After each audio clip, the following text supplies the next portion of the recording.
The UK's damaged peatlands emit over 20 million tonnes of carbon dioxide, equivalent every year. That's around 4% of our total national emissions, more than the entire shipping sector. And here's the troubling part. The farmer who drains that peatland doesn't pay a penny for the damage. The consumer who buys the food grown on it, they don't pay either. No one pays, so everyone pays. I'm Dr. Ferghal Armstrong, and today we're talking about why nature is invisible to our economy and how we can fix that. Here's one of the most destructive systems failures we face: the invisibility of nature. Think about it. Nature is complex, silent, and mobile. A forest doesn't send you an invoice for cleaning the air. A wetland doesn't bill you for filtering water. These services are essential to our survival, but because we don't assign them a financial value, our economic system treats them as if they're worthless. The World Bank estimates the global economy could lose $2.7 trillion by 2030 if certain ecosystem services collapse. Pollination, carbon storage, fisheries, timber. In low-income countries dependent on these services, GDP could decline by 10% annually. The principle is simple but profound. The polluter doesn't pay. A farmer who destroys carbon-rich peatland, releasing decades of stored carbon, bears no cost for that environmental damage. It's not passed on to the consumer. It simply vanishes from the books. And because no one pays, we all pay, through climate change, biodiversity loss, and degraded ecosystems. So how do we make nature visible? The National Food Strategy proposes something called the Three Compartment Model, a rural land use framework that divides land use to optimize both food production and nature restoration. Here's how it works. Compartment 1. Highly productive farmland. This is land sparing, land that remains intensively farmed, using a new low-carbon technology to yield more food from a smaller area. The goal is maximum productivity, minimum footprint.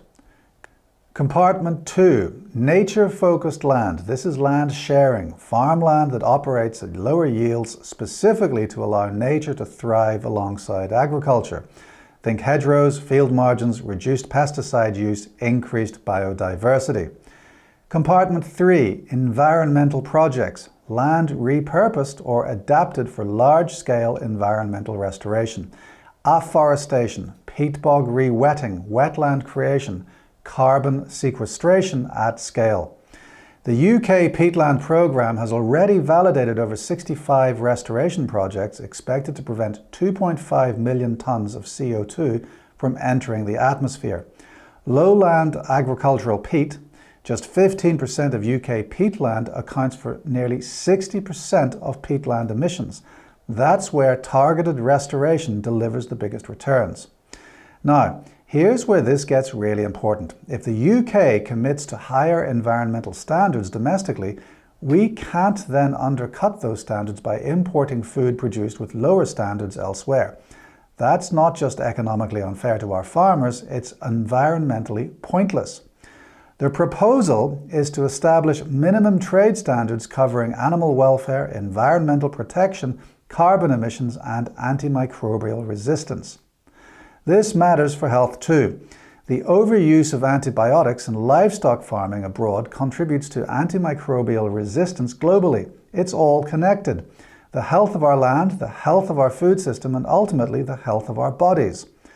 Natural capital accounting, the practice of assigning economic value to ecosystem services, is gaining traction internationally. Brazil, China, India, Mexico, South Africa are all piloting these approaches. When nature has a balance sheet, it becomes visible to decision makers. So what does this mean practically? First, understand that the price you pay for food doesn't reflect its true environmental cost. When you buy cheap food produced on degraded land, someone else is paying that cost, often future generations. Second, support food labeling that includes environmental impact. The more transparent our food systems become, the more informed our choices can be. Third, recognize that policy change here isn't anti-farmer, it's pro-future. The farmers I speak to increasingly understand that restoring their land is restoring their livelihood, not threatening it. Nature has been invisible to our economy for too long. The three-compartment model shows us a path forward. Productive farming where it makes sense, nature restoration where it's needed, and accountability that ensures the polluter finally pays.